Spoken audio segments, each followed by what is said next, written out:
get started here with Abe and Trainer Red. I get to see my friend. Technically, they're both my friends. Yes. Okay. Got a good Pokemon trainer versus a good Lucina player. Yes. So you got a good match. Pokemon trainer versus Lucina. This was a long time ago. One of the two characters that I believe had sort of like a triangle of the top spot in Ultimate. Like a long time ago, I believe that it was like.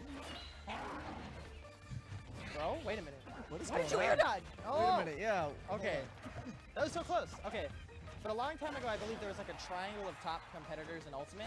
Like, there was Pichu, Pokemon Trainer, and Lucina. Yes.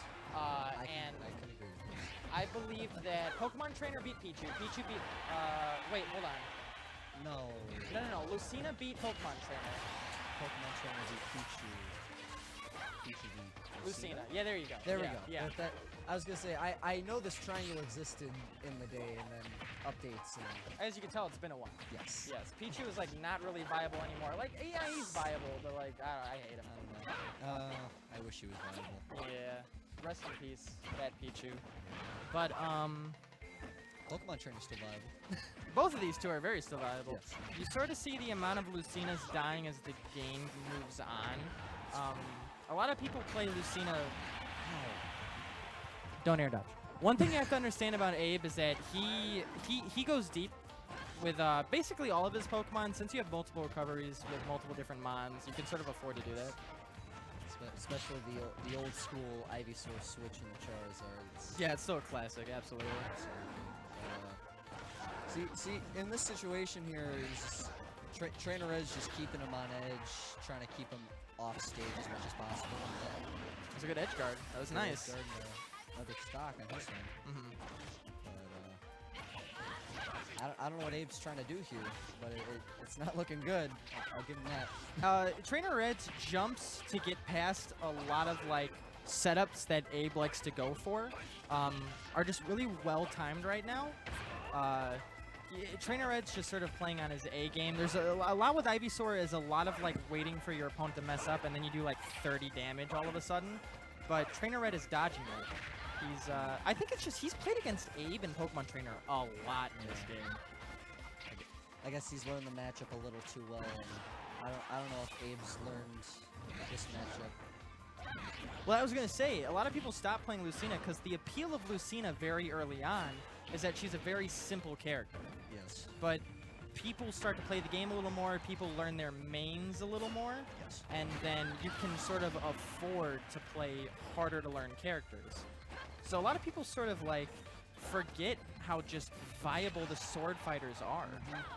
Especially the main few, Lucina, even Martha's still kind of viable in some situations.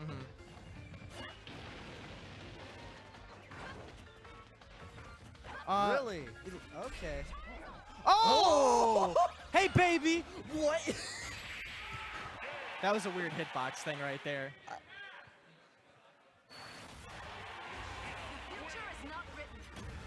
Okay. Oh, really? So the Okay. thing is, like, okay, so Mike, you can't hear him. Mike mentioned that Leo has started playing Marth a little bit in tournaments. That's the thing, though. Their appeal as a character is, like, still very strong just because of, like, what you get out of them and how simple they are to learn for the most part. Like, their advanced tech obviously is going to be as difficult as it is for any other character for the most part. But they sort of fell out of the meta for a while in favor of like more difficult to learn characters. Ryan Cron did not fit that character, so. Here we go. Ooh. All right. Starting off as an even match here, though, going for at least on Abe's end. Yeah.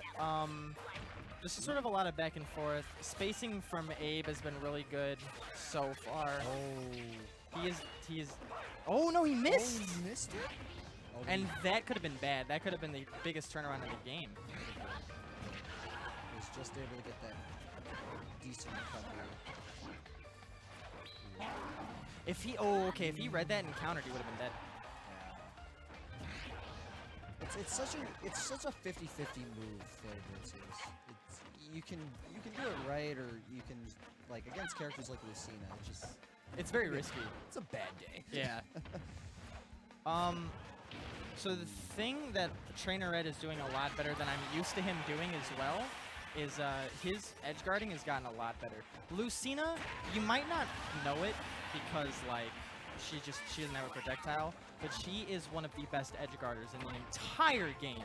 Her range is so ridiculous with her sword. She pressures opponents so well, and as long as you're patient, her edge guarding game is immaculate.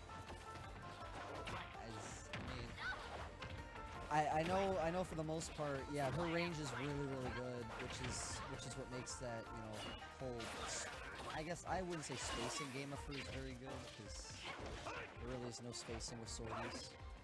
It's just you gotta place your moves at the right spot, get everything going. But, oh, he did it again! God!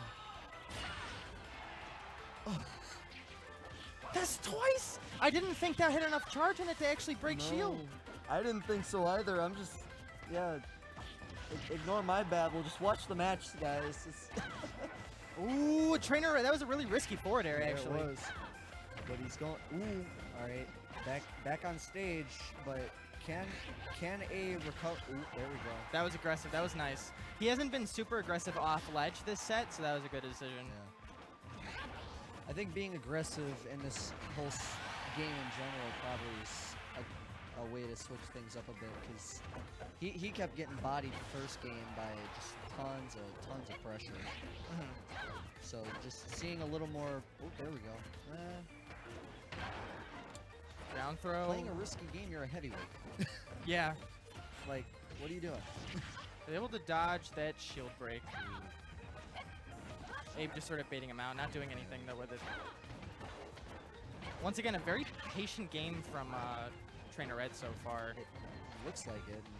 Abe isn't really grasping that concept really well. It's good from Trainer Red though to not be baited in by a lot of just like back and forth by Abe here. It's really important to still play a very patient game. Oh, try to go for the Dolphin Slash. He's gonna capitalize in it a little bit. He's not gonna die. Yeah, that was. I thought that was it. That was a very baity end screen. Abe is trying to just end this match on the spot. Ooh, and that'll do it. Yeah, you can't. Edge guard. Charizard's pretty good edge guarding too. He's so powerful. He's got so much range on his forward tilt. And he's got multiple tools to keep you at any angle. As if you try to recover high, he's got you down. If you try to recover low, he's got multiple options. And his recovery at that state is just phenomenal. You'd be surprised how much good edge guarding really changes how good you are at this game. Because like, there's a lot of characters in this game who cover pretty much every option off ledge. It's just taking the time to mix it up and be patient. And once you got those two things down, it really changes your game. Let's see. Yeah, that tells me I have a lot to learn still. Okay, so I'm wondering where FD. Okay. And this is in Trainer Red's favor? Let me think about it. Okay, so like Lucina benefits heavily from platforms. She's just got the range for it. She's good at juggling, but Ivysaur likes platforms too. Yes. However, he hasn't been using Ivysaur. Yeah, that's my thinking. And you know who really doesn't care if platforms exist? Squirtle and Charizard. Yeah. So I mean, like. So I'm concerned. I mean, I know Abe has been trying to focus on more of the Squirtle and Charizard aspect of his Pokemon training. At least recently, he's been trying. Which, in this situation, is good because, you know, Ivysaur isn't needed for, or not needed as much for this type of situation, but good edge guarding by Trainer Red. Yes. Ooh, he goes for the counter. That was a nice try. Recovery. Yeah. Ooh. But this is where Trainer Red, yeah, you got to get off Ivysaur. Lucina wins that matchup when there's no platforms easily. Ooh. They almost did it to him again. Could have been the third game in a row, and I would have seen that beautiful. Ooh. Gotta be careful how you recover here against Charizard. That F tilt is just so irritating to get past. So is back air. Yep. And if you get hit by enough of those flames, that's like an easy 30% that can be taken off your life. So it's all dependent on what Trainer Red wants to do here. Oh, he's just missing these F tilts. Scary. This is a scary situation for Trainer Red right now. I don't know what he's trying to do. Oh, he's dead. Perfect. That was so risky. That was such a risky up B. It was a risky up B, but it landed in Trainer Red's court. Okay, so I think Abe has realized that when it comes to like the matchup Trainer Red's knows, he doesn't really know how to go against Abe's Charizard as much as the other two. He's sort of got down the range he needs to be at to capitalize on what Squirtle's trying to do, yes. And you just really don't want to be Ivysaur right now. So Charizard's his best bet, and he's been out-pressuring range-wise Trainer Red so far. Yeah. But at the same time, you don't want to pull out Charizard too early unless you wanna capitalize on that idea. So, I mean, this is okay. I know Ivysaur is probably not the best option, but it's still until there we go. 65 is like kind of okay, especially if you're gonna go Charizard anyway. Yes, but it's still. I mean, 82 is still a little too early, but for FD and Lucina having that advantage against Ivysaur in that regard, I guess it won't matter. Ooh, good reverse neutral. He's starting to become very aware of the range of F tilt. It's pulling off a lot of favors though. Ooh, yep. I saw that. It's dodging right behind him, which is doing well. Dash tag, it's a new one.